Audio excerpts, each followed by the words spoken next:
Well, I'm back. As you can tell, not good news. I'm gonna have to put a wire harness in. All there is to it. Yay. So, this is what we're looking at.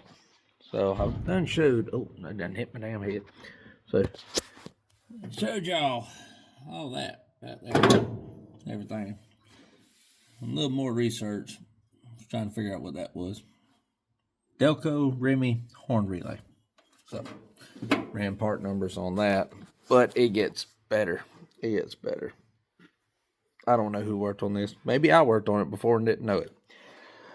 They put a Honda Civic voltage regulator. You heard correct. A 70 model Honda Civic voltage regulator. Right there. That don't belong there. It only runs off the 6-volt regulator. So they've tied into that. They've snipped wires at the bottom by the coil and the distributor. So they got who knows what going on through there.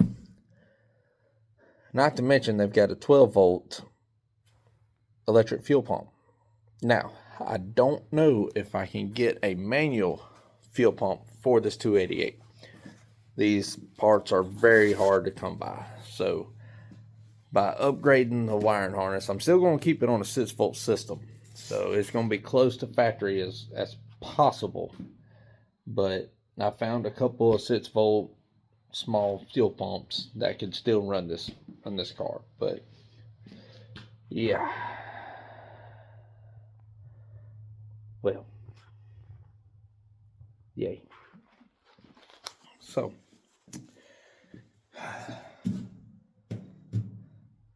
old girl here's gonna get an upgraded wiring harness.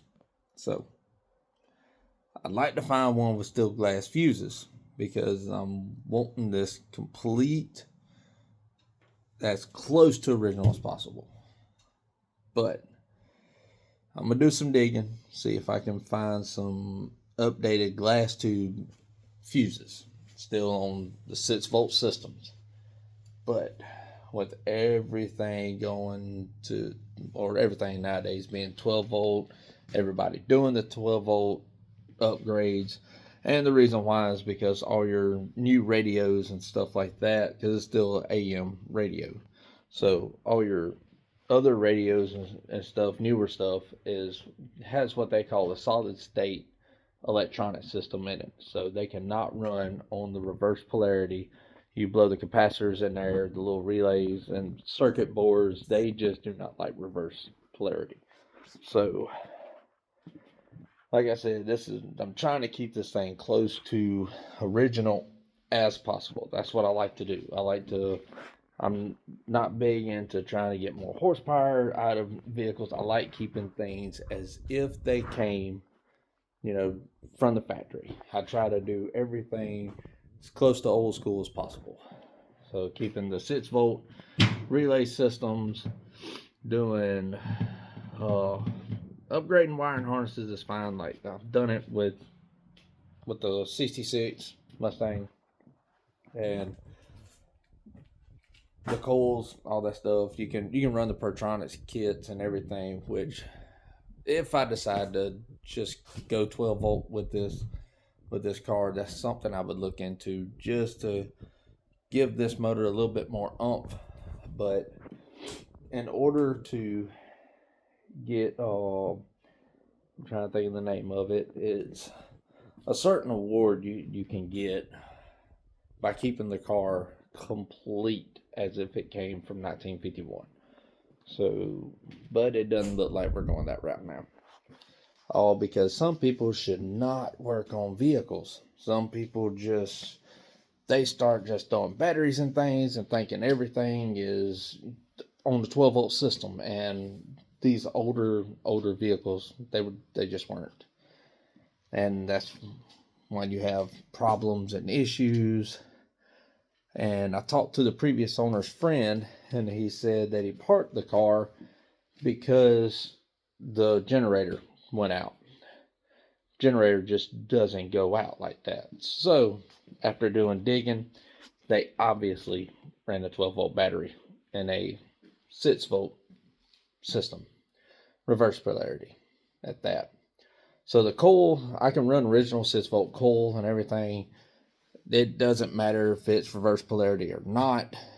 You can get GM one-wire alternators, even in 6-volt applications, to keep the 6-volt battery charged. So the car will still stay on a 6-volt system, but I'll just have a updated wiring harness in it.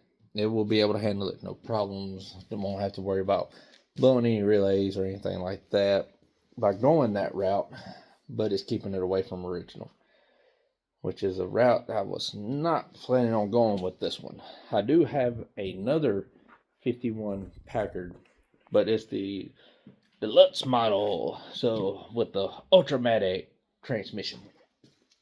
That one is where I'm gonna try to rob some parts off of it and on the wiring harness side of it to put in here. Then maybe we can still keep this original system. It seems to be all right. I may end up taking that wiring harness all the way out and putting in here if it's in okay shape to keep it original. But the deluxe is getting a LS swap, and it's not going to be beefed up. It's just, I just want a stock LS, maybe just a mild little cam in it for sound out the back end. But we're going to put a set of cherry bombs on it, maybe go that route. Just some 2-inch exhaust out the back, but it's going to be similar to this one. But this one's going to be Cruise Night Blue. The other the other Packard Deluxe is going to be flat black, lowered with pinstriping. That's the route I'm planning on going that one. So that'll be a slow go process because it's going to be fun fitting a LS in there. You have plenty of room with these cars, as you can see. Plenty of room to put an LS in there. Control arms on these, way different. They don't have ball joints.